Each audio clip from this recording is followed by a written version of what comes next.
இந்த பொங்கல் ஹாலிடேஸ் கொடுத்தாங்க. இந்த அம்மா நிம்மதியாகவே இருக்க மாட்டாங்களே.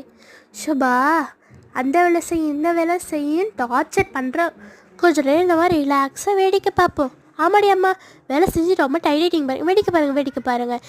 எந்த வேலையும் செய்ய மாட்டேறதா வேலை கொடுக்குறேன். ஒன்றே நான் டார்ச்சர் பண்ணுறதா அர்த்தமாயிருச்சு. ச்சே, உங்ககிட்ட பேசினாலே பிபி தான் ஏறும். நான் ஒழுங்காக மார்க்கெட் கிளம்புறேன். வீட்டை பத்திரமா பார்த்துக்கோ.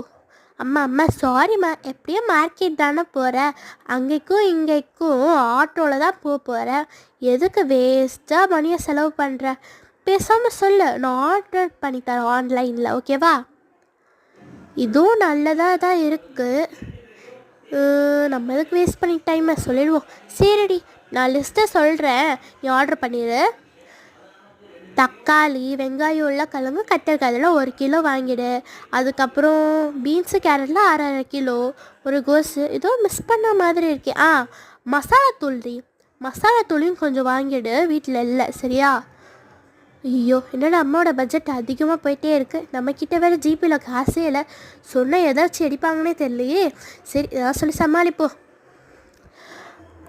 அம்மா, அப்பா வர டைம் தான் இது. அப்பாவோட நீங்கள் வண்டியில் போயிடுங்க, சரிங்களா? அப்புறம் என்னை சொல்ல வச்ச? அம்மா, டெலிவரி பண்ண சொன்னால் 100 ருபீஸ் எக்ஸ்ட்ரா. அதனால தான்மா சொன்னேன். நீங்கள் அப்பாவோடய போயிட்டு வந்துடுங்க. என்னை பார்த்து உனக்கு கேன மாதிரி தெரியுதா? என்னை சொல்ல வச்சுட்டு விளையாண்டுட்ருக்கேன். எட்ரா அந்த கம்பை.